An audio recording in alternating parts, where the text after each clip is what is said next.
Hello everyone and welcome to my guide to Branded in Duel Links. For the neonates out there, Branded refers to a deck that has taken many forms over the years, all of which have involved Fallen of Albaz and its counterparts in one way or another, which has gotten so much support that this apparently merits being discussed in really long and exhaustive videos, and which continues to get tournament tops in paper Yu-Gi-Oh! To this very day. The Branded archetype technically debuted with Lightning Overdrive in 2021 in both OCG and TCG, but it was really the release of the structure deck Albaz-centric in late 2021 for the OCG and early 2022 for the TCG that cemented the deck's reputation and made it an established household name to account for in any and all metagames. Part of the reason why this deck is so popular and so powerful are some of the unique archetypal tools it has access to. Namely, Branded Fusion, a fusion spell that can use two materials from the deck, which is a first even for Yu-Gi-Oh! And Mirror J's the Iceblade Dragon, which is a pretty formidable boss monster that is still really powerful to this day. In Duel Links, we don't have these cards, at least not yet, so you would think Branded would not be a deck that merits discussion on the account of its best cards not being, well, available. Despite this, Branded is still a deck that exists in Duel Links, thanks in no small part to the main box Majestic Magic, which introduced Dogmatika to the game, and the latest main box Chaos Voltage, which introduced some branded stuff that was basically the branded stuff that we got in Lightning Overdrive. So for this video, instead of going for the usual, main deck monsters, extra deck monsters, and then back row, we're gonna first take a look at the Albaz stuff very specifically, which will also include the branded stuff that we got so far, but we'll also be taking a wider look at Dogmatika and how it synergizes or doesn't with this archetype. Albaz stuff. First and foremost, there is Fallen of Albaz. You remember this guy from the Springen's Guide. It is still a level 4 Dark Dragon monster with 1800 attack and 0 defense, which on summon allows you to pitch a card to Super Parley. But unlike Super Poly, you can actually respond to this, so watch out. Which in turn makes it one of the most important pieces of disruption that you have access to in the deck, even to this day. We're going to talk about the skill later, but for now keep in mind that Fallen of Albaz is a key card that is being mentioned in our skill, which is why we will always be running 3 Fallen of Albaz. It is just too good. The entire deck revolves around this guy. For now. Next up is its evolved form, Albion the Shrouded Dragon. It is a level 8 Dark Dragon monster with 2500 attack, 2000 defense, with the following effects. First and foremost, it becomes Fallen of Albaz while it is on the field or in the graveyard, and its activated effect allows you to pitch a Fallen of Albaz or a branded back row from your hand or deck in order to either special summon this guy from hand or from the graveyard, or to return this card to the deck, and if you returned it from your hand, you get to draw a card. So basically, the utility of Albion, outside of being another Fallen of Albaz in the graveyard, is that it cycles itself. But the fact that it is also Fallen of Albaz in the graveyard is pretty important for some of our combo stuff, so keep that in mind. In the TCG, well, in paper Yu-Gi-Oh! In general, you would be sending branded back row that does have an impact and can be used once in the graveyard, but we don't really have those yet, so this effect is not as important at the moment. For this reason, Albion is a 2 to 3 off. It's fine at 2, you will probably need 3 further down the line once we get more support, but for the time being, 2 is enough. And here is Albion's upgraded form, Albion the Branded Dragon, a level 8 Dark Dragon fusion monster with the same stats as Albion, and which requires Fallen of Albaz and a light monster as material. On fusion summon, it allows you to fusion summon another level 8 or lower fusion monster from an extra deck by banishing monsters from your hand, field, or graveyard. What is an issue is that it specifically needs a light material in order to be summoned in the first place, which all the monsters that we've seen so far are dark, so you can see where that would be an issue. Much like the other Fallen of Albaz fusion monsters, it also has an end phase graveyard effect. If it is in the graveyard because it was sent then this turn, you get to add to your hand or set a branded back row directly from your deck. Spoiler alert, there aren't too many branded back row cards in Duel Links yet, so all this is doing at the moment is getting you more follow-up, but it is still a pretty decent effect. 2 Albions is more than enough, the extra deck is kinda tight as is, and 2 is a safe number that gets the job done. Next up is also a returnee from the Springens video, Titaniclad the Ash Dragon, another level 8 Dark Dragon Fusion monster with 2500 attack, 2500 defense, which requires Fallen of Albaz and a monster with 2500 attack or more as material. On summon, it makes its attack go really big, and then it becomes unaffected by the activated effect of all the monsters that were summoned from the extra deck this turn, which is neat. And once again, during the end phase, you get to add or summon a Dogmatika or Fallen of Albaz directly from deck. Titaniclad is a key combo piece in this version of Branded. You will need it as part of your turn 1 setup, and you will also need it as part of your follow-up because it is the biggest boss monster that you'll get to make consistently. It's a safe 2-off as well. Further down the line, you'll probably only need 1 of it though. Sprint the Iron Dash Dragon. We've seen this card before. It is a Dark Machine fusion monster with 2500 attack, 2000 defense that requires Fallen of Albaz and 1 effect monster special summon this turn. During a main phase, you get to move this card from column A to column B and pop all face-up cards on column B. And in the end phase, it floats into either a Springens, which we're not running in this version of the deck, or a Fallen of Albaz. This guy's summoning conditions make it a little bit harder to summon consistently, and though it is tempting to rely on that destruction effect that it has, I don't think personally it is worth putting in your already tight extra deck. You can give it a try, play no more than 1 copy if you do, otherwise don't bother. Speaking of don't bother, Brigand the Glory Dragon also makes its return from the Springens video. A level 8 Dark Beast fusion with 2500 attack, 2000 defense, which requires Fallen of Albaz and a level 8 or higher monster as material. It has a bunch of protection, can be destroyed by battle, and it protects your other monsters from being targeted by monster effects, which is decent, but not formidable. We kind of expect more out of our fusions, and for its summoning requirements, we could probably just be summoning Titaniclad instead, which just grows bigger and does more stuff for us. For this very reason, Brigand is also a debatable one-of, if anything. I personally would not recommend playing it. Now for the back row, starting with Branded in White. It is a fusion spell that allows you to fusion summon monsters from your hand or field, which is basically what polymerization do. But if you use Fallen of Albaz as material, you also get to banish monsters from your graveyard instead. Kinda like Miracle Fusion, except you have to banish everything. That's kinda neat. This is a really neat card. And in the end phase, if it was sent to the graveyard to activate the effect of Fallen of Albaz, you get to set it, which means it also works as discard fodder. Sometimes. A pretty decent card all in all. Future versions of Branded will probably not need to run this many copies of it, but it is the only fusion spell that we are playing in this version. It is searchable with the skill and with our Albion graveyard effect. It is key to all of our plays, which is why we are playing 3 copies of it. And the last Branded back row for the time being is Branded Bond. Allows you to special summon Fallen of Albaz from your hand, your graveyard, or your banished zone, which in turn will allow you to instantly super parley with the Fallen of Albaz that you just brought back. Make sure to revive Fallen of Albaz, not Albion the Shrouded Dragon. That's a rookie mistake. And it shares its graveyard effect with Branded in White. This one can also be searched with the skill, which also gives us a Branded Bond for free, which is really important because that's a way that we can sort or force disruption going second. But otherwise, this card isn't too powerful, it's not too impressive. You run the 1 copy and that's more than enough. Dogmatika stuff.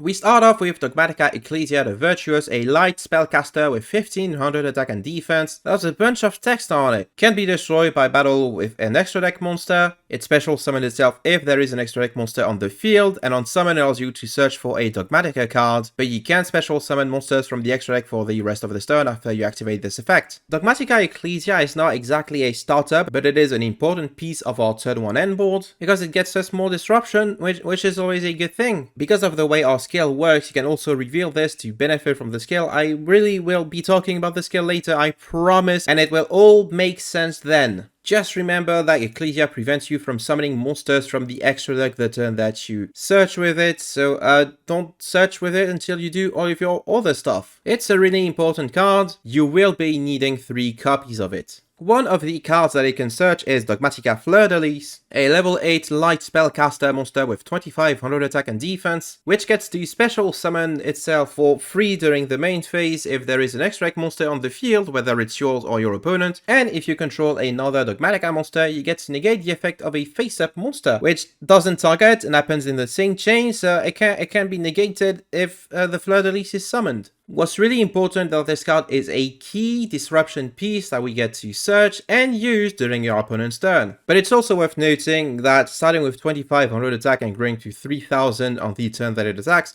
it is a decent beta, and its stat line lines up perfectly with the stuff that we need for our branded fusions. Run 2 to 3 copies of this gal, and make sure to search it. It is just too powerful to pass up on. Another card that we can search is Dogmatika Maximus, a level 8 light spellcaster with 1500 attack, 3000 defense, which can special itself by banishing an extra deck monster from the graveyard, and can then send 2 monsters from our extra deck to the graveyard to force our opponent to do the same. But we can't use the extra deck anymore after we do this. Dogmatika Maximus is a decent turn 1 option. There's a couple of setups that do facilitate it, because its effect can be pretty potent. We all remember how important Civil Rocket Dragon was in various rocket shells in order to take care of annoying boss monsters that were locked in the extra deck. But it's probably not the best card to be playing in a format where Shadowll is the best deck and gets to send whatever they want for free and get back the free Red Shadow incarnations that the skill put there for them. For this reason, I don't think it is too interesting to be playing at the moment, especially since it forces us to diverge from our classic game plan. So I would not recommend playing it, but you can give it a try if you want. Dogmatika Nexus is yet another Dogmatika monster that we can summon, and it is big, a light spellcaster monster. I don't know how 2 dragons about to kiss our spellcasters, but you do you. With 3200 attack and defense, which cannot be normal summon or set, can only be special summoned by banishing 4 extra deck monsters from either graveyards, and which can destroy all attack position monsters our opponent controls and burns our opponent for 400, not 800, because this is Duel Links, for each extra deck monster destroyed this way when it battles. It's a big monster, it's a potential game ender, it's a fantastic card that is pretty hard to summon. You can't really do it on turn 1 or even turn 2, you probably need to spend a couple more turns before you manage to get it out, but I think this one is pretty neat. And worst case scenario, it becomes fusion fodder for our Albaz fusions. Again, it's a situational one-off. It's not the most powerful card out there, but you can play 1 copy of it if you want, it's kind of fun. Next up is the spell card Nadir Servant, which is currently a selection box exclusive, which allows you to send an extra monster to the graveyard in order to get a Dogmatika monster that has less attack than the monster that you sent, but locks you out of the extra deck for the rest of the turn. So this one is a card that is really important in the Maximus line very specifically, because it allows you to, well, easily search out Maximus and summon it, because you will have a monster in the graveyard to banish for Maximus. But the fact that it locks you out of the extra deck also means that it doesn't really work as an early starter. It's not really good unless you've already made all of your fusion plays and stuff, which is why I don't think it's mandatory to run in the deck. If you want to focus more on the Dogmatika side of the deck, I would recommend running 3 copies. Otherwise, it's not necessary to have it. Thank God. The last Dogmatika card I'll talk about for now is Dogmatika Encounter, which basically just summons a Dogmatika monster off one of Albaz from your hand, or adds 1 such monster from your graveyard to your hand. This one is too slow, doesn't really do anything, can be searched except with the end phase effects of Titanic Lad and the Ecclesia, which we're summoning also in the end phase. Don't bother running it. I know it's tempting because it says Dogmatika on the card, but don't bother. Speaking of other Dogmatika cards, there are the bones of a Dogmatika ritual stuff that can be acquired and built with tools from the new main box, but this strategy doesn't really synergize all that well with the branded stuff. So if you are interested in playing the Dogmatika ritual stuff, I would not recommend meshing it with the Albaz stuff. You're gonna have 2 competing game plans that will hinder one another, and you're better off just focusing on one or the other. All the stuff. You'll have noticed that both Branded in White and Albion allow us to fusion summon any monster that we care for, not just branded stuff. Potential fusion targets include, but are not limited to, Borlord Furious Dragon, which only requires 2 Dark Dragon monsters as material, Predaplant Drago Stepelia, which will require 1 fusion monster and any other dark monster, and Stabbing Venom Fusion Dragon, which requires 2 dark monsters on the field. I would recommend that you give them one each a try. Because we need light monsters to summon Albion the Branded Dragon in the first place, there's a couple of key cards you should also be running in the deck that you're not necessarily going to summon, but which can still be pretty useful. Effect Veiler, one of the best 10 traps in this format, Sauravis, one of the best ways to dodge Effect Veiler, and Nibiru, which is also a selection box exclusive, but thankfully not necessary in order to enjoy the deck in the first place. Just a really good card in general though. In paper, Yu-Gi-Oh! Early branded versions did play the Frightfur Patchwork engine with engine chains and polymerizations. This, in my opinion, doesn't work at the moment because we do not really have fusions that would require dark monsters. This engine isn't good for the time being. Don't bother with it, don't worry about it until we at least get the Despia stuff. Another card that is traditionally ran in branded variants in the TCG and OCG is Fusion Deployment, which the only thing that this can summon in our deck is Fallen of Albaz, which also in my opinion makes it not really worth it. You get Branded Bond and Fallen of Albaz in your graveyard for free anyway, and until you have other targets for it, I don't think this one is necessary to run either. What is really important though is Hieratic Seal of the Heavenly Spheres, trust me. Skill! Now that we got all that out of the way, we can talk about the skill Branded Journey, which has several effects that we only get to use once per duel. First and foremost, you can't normal any monsters except Fallen of Albaz and Light Spellcasters monsters with 1500 attack. That's basically just Dogmatika, Ecclesia, maybe Maximus. I checked the other Spellcaster monsters with 1500 attack.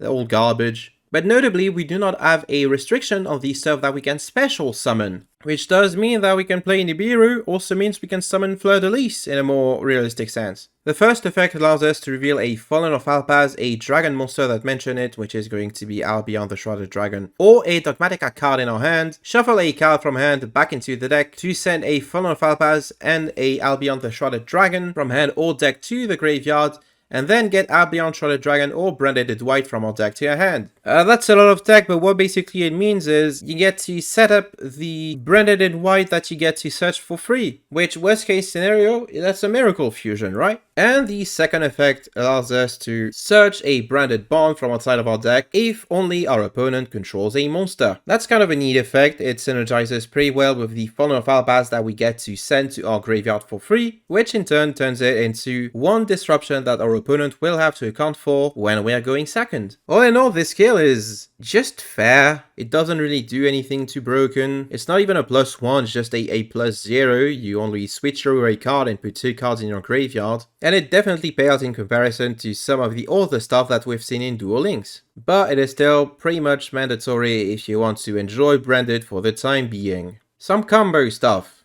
So the most important stuff that we have to do is summon Albion the Branded Dragon first and foremost. This will in turn allow us to access more of our fusions. But how do we do that? It's not that complicated really. Use your skill in order to put Fallen of Albaz and Albion the Shrouded Dragon in your graveyard and get a Branded in White in your hand. You already have the materials necessary to Branded in White into Albion the Branded Dragon, but doing so will remove the materials in your graveyard, which means you probably won't be able to summon anything with the Albion. Fortunately, there's a couple of cards that we get to use as fusion materials if we do open them. It's fine to banish one Albion from your graveyard as long as you have another monster that you get to use from hand for your Albion summon. Like, yeah, you're probably losing a Dogmatika Ecclesia in the process, but it's fine, because we'll get one back in the end phase, trust. So now we have summoned Albion the Branded Dragon, and it will in turn summon a Titanic Lad by banishing the appropriate monsters from our graveyard. Keep in mind that Albion the Shrouded Dragon is both Fallen of Albaz in the graveyard and a monster with 25 or more attack, so it can be used as either material for the Titanic Lad.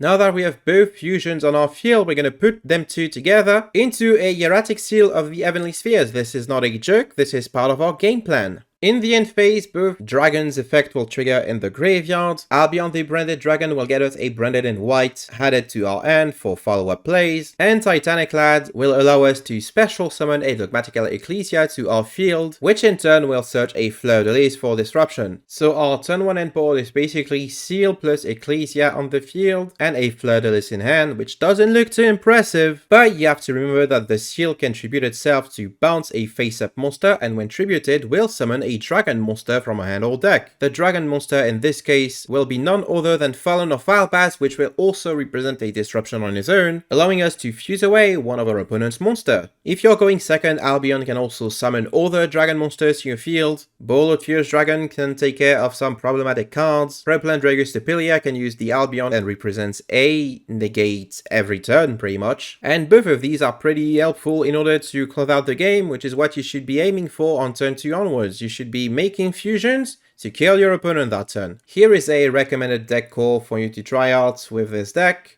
3 Ecclesias, 3 Albaz is essential in my opinion, same with the branded in whites, and I would recommend trying to max out on Albions and Fleur-de-Lis, but if you don't have them, it's completely fine, you can get them later. The extra deck also contains 2 Albions and 2 Titanic Lads. Lord Furious Dragon is always a good card to have, so that's why I'm playing 2. And this extra deck example leaves you with 1 extra deck spell that you can put Starving Venom, you can put Sprint, or you can put a third Lord Furious Dragon. I'm not gonna judge you. Strength and weaknesses of this archetype.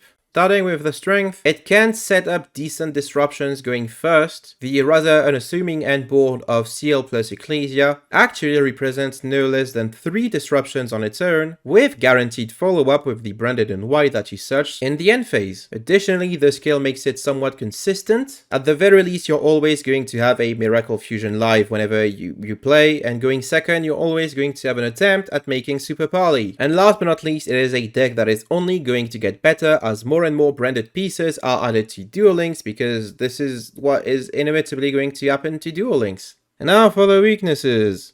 This archetype has a lot of issues. It hates graveyard hate. It does go minus when you try to fuse for the time being. As important as Fallen of Albaz is, it is an incredible target for our opponent's own disruption, and you're not always going to have Sorceress to protect it, and even if you do, sometimes that's just not going to be enough. All in all, this archetype is pretty brittle for the time being. Another issue that it has is that its ceiling is rather low. At the end of the day, the best things you can be doing is making a bunch of fusion monsters and hoping that this is enough to kill your opponent, which most likely it's not going to be, because this is Duel Links in 2025, not 2020. But the worst weakness that this deck has is that it is simply too fair. The skill isn't broken, the stuff that you make with the skill isn't too broken either. You're trying to play a fair and balanced deck in an environment and a format in which these don't tend to fare well.